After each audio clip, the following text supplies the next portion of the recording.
Live होंगे। 8 बजे से सुबह नतीजे आना शुरू होंगे और कल तारीख है 13 मई। देखेंगे हम लोग किसकी आई किसकी गई। 40% सरकारा रहती है कि जाती है, लेकिन 40% सरकारा वहाँ नारा था राजीव जी। लेकिन मैं कल सुबह 8 बजे से जो मेरा देखने का इन रिज़ल्ट को तरीका होगा, तो मैं 5 चीज़ें देखना चाहता हूँ यहाँ पे राजीव जी। एक, जो कर्नाटक के चुनाव की कभी भी चर्चा करें आप, तो एक फैक्टर ज़रूर चर्चा में आता है, लिंगायत।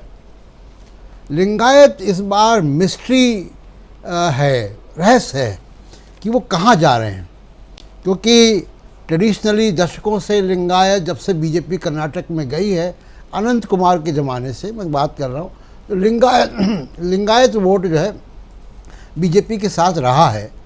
लेकिन इस बार आप BL संतोष की वजह से कहें, RSS बीजेपी की रणनीति की वजह से कहें, कि लिंगायत में फूट पड़ी है उस समाज के, मतलब उस समाज के नेताओं में।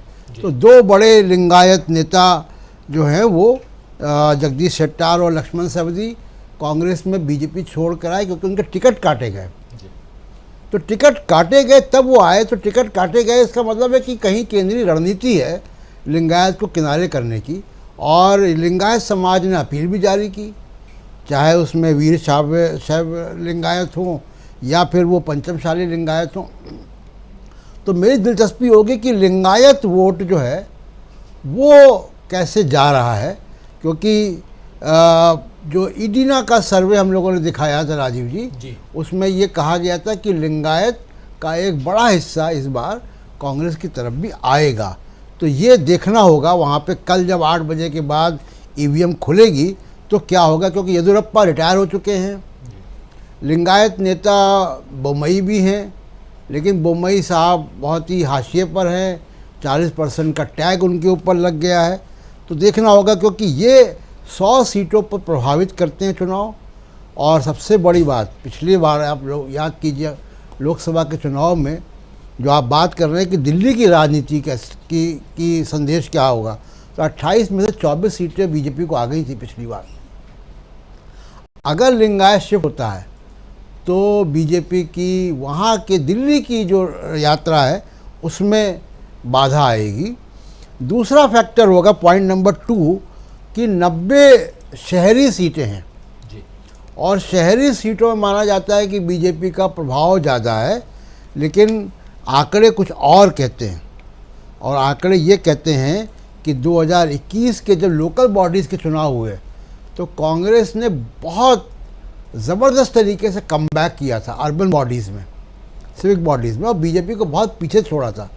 तो कल मेरी निगाह इस बात पे होगी कि जो शहरी 90 सीटें हैं, इनमें क्या 2021 का जो स्थानीय निकाय में कांग्रेस को बढ़त मिली थी वो मेंटेन रहती है या नहीं रहती है, क्योंकि मोदी साहब की अपील जो है वो वहाँ पे रहती है। तीसरा फैक्टर होगा जो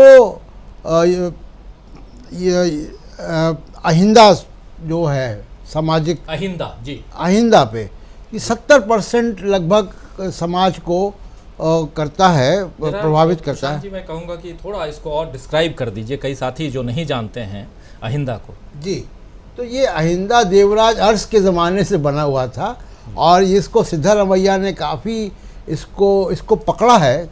और इसमें दलित, OBC और माइनॉरिटीज़ की तमाम जातियों और सामाजिक समूहों का एक संगठन है।